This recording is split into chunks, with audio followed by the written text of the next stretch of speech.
노화의 가장 대표적인 현상 중에 하나가 근육이 줄어든다는 건데요.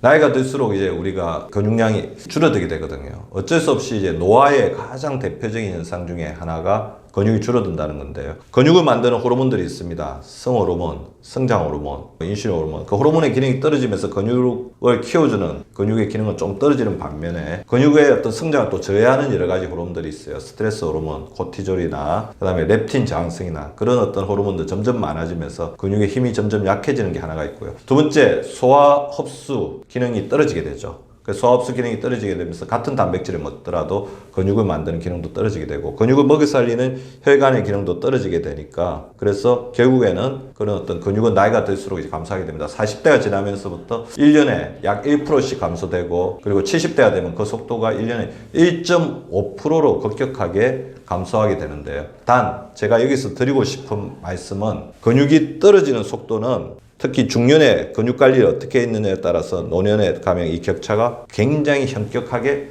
벌어진다는 겁니다. 같은 70대이지만 한 분은 40대와 같은 근육량을 가지고 있고 한 분은 그냥 70대의 근육량을 가지고 있죠. 그래서 40대와 같은 70대가 있는가 하면 70대와 같은 40대가 있을 수가 있는 게 근육량 그리고 근육량 못지않게 중요한 게 근육의 기능, 근력이라고 볼 수가 있거든요. 그래서 근육량과 근력을 잘 유지하는 것은 개인차가 있을 수 있기 때문에 지금부터라도 근육 관리에 더 만전을 기울여 주시기 바랍니다.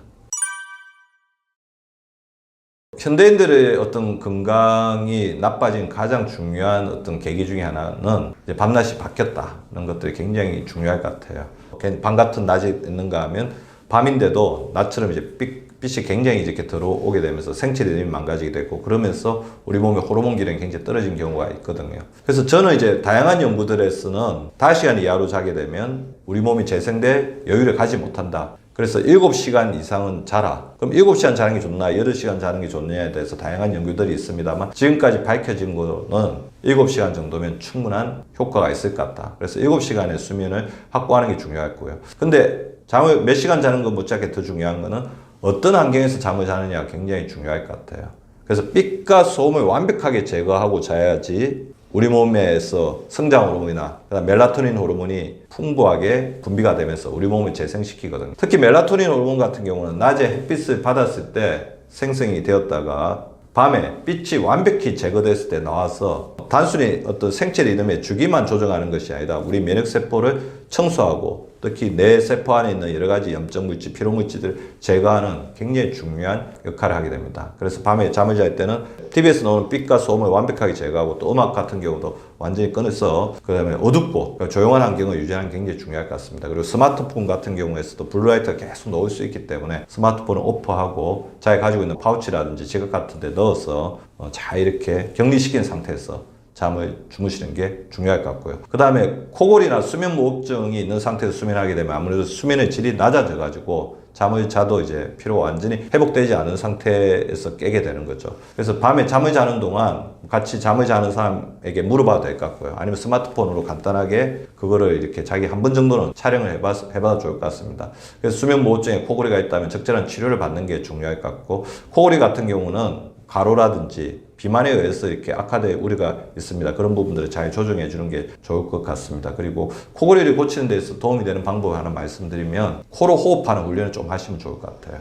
코골이를 앓으시는 분들이 대부분 입을 벌리고 주무시면서 이게 숨쉬기가 원활하지 못할 때 그럴 수가 있거든요. 그래서 낮에 시간 날 때마다 코로 들이마시고 입으로 내쉬고 코로 들이마시고 입으로 내쉬고 이렇게 호흡 훈련을 해주게 되면 이게 우리가 호흡권을 이제 좀 더 발달시키는 데 도움을 줄 뿐만 아니라 코로 호흡하게 되면 우리가 마스크를 벗게 되면서 들어가게 된 미세먼지나 바이러스가 바로 이렇게 입을 통해서 기관지로 들어가는 것들을 코 내에 있는 여러 가지 신체 조직에서 90% 이상 걸러주기 때문에 충분하게 외부로부터 우리를 지켜주는 효과도 거둘 수 있을 것 같습니다.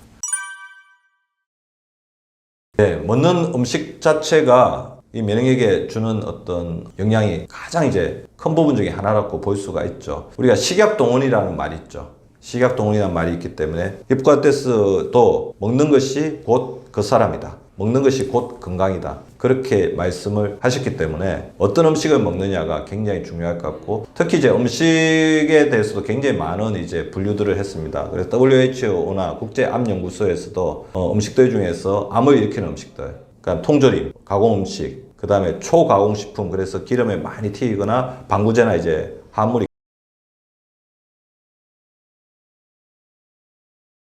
굉장히 많이 들어간 음식, 그 다음에 지나치게 정제된 탄수화물, 이런 음식들이 면역력을 해치는 이제 음식이고, 그 면역이 또 좋은 음식이라고 한다면 자연에 가까운 음식이겠죠. 그래서 정제가 덜 된 통곡물, 그 다음에 오메가3가 풍부한 여러 가지 생선, 그 다음에 견과류, 이런 부분들이 또 면역력을 높일 수 있는 음식들이라고 볼 수가 있습니다. 단, 제가 하나 더 말씀드리고 싶은 것은 면역력에 좋은 음식을 먹는다고 해서 면역력이 100% 보장되는 것은 아니라는 거죠. 그래서 대부분 이제 음식으로 건강을 대신하시는 분들이 많습니다. 아, 이 음식 먹으면 나는 건강해질 거야. 나는 그래서 이 음식을 먹었으니 다른 건강 관리는 안 해도 돼. 면역력은 굉장히 총체적인 거죠. 건강에 있어서 음식이 굉장히 중요한 역할을 차지하지만 전체는 아니고, 우리가 올바른 생활 습관을 가지지 않은 채 음식에만 의존한다면 오히려 건강관리, 면역관리에 독이 될 수가 있다는 거죠. 그래서 건강관리를 원활하게 하면서 음식이라든지 건강기능식품, 영양제의 도움을 보조적으로 이제 받는 게 굉장히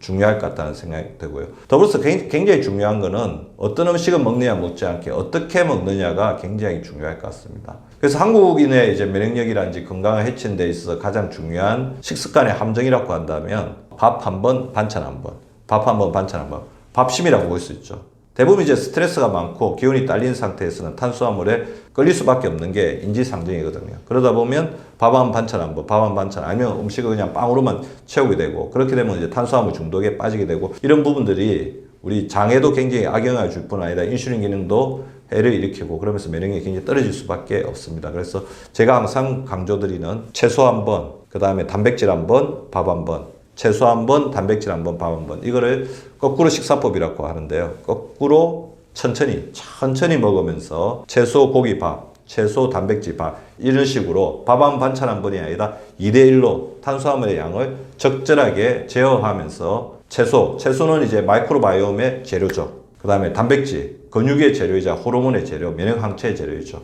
이런 부분들을 원활하게 잘 섭취하는 게 굉장히 중요할 것 같고요. 그 못지않게 또 중요한 게 하루에 물 2리터. 근데 물 2리터라고 하니까 2리터를 한 번에 먹어야 된다. 그러면 되게 힘들죠. 그래서 저는 하루에 8번 정도는 알람을 맞춰놓고 이제 수분을 섭취하라고 하는데요. 자, 저 같은 경우는 아침에 일어나자마자 한 잔, 그럼 출근하기 전에 한 잔, 출근해서 한 잔, 오전에 한 잔, 오후에 한 잔, 퇴근하기 전에 한 잔, 집에 도착해서 한 잔, 9시 전에 한 잔. 그래서 하루에 8잔 정도의 수분을 섭취하려고 합니다. 그래서 소변 색깔이 맑고 투명하게 나오는 것을 제 수분 섭취의 목표로 이제 생각하고 있거든요. 소변 색깔이 굉장히 탁하고 진하다고 하면 세포가 건조된 상태이고 면역세포의 기능이 떨어져 있을 가능성을 이야기합니다. 우리 몸이 디톡스가 아닌 독소 상태에 있을 가능성을 이야기하는 거죠. 하루 물을 8번 먹는 생활 습관을 유지해 주시기 바랍니다.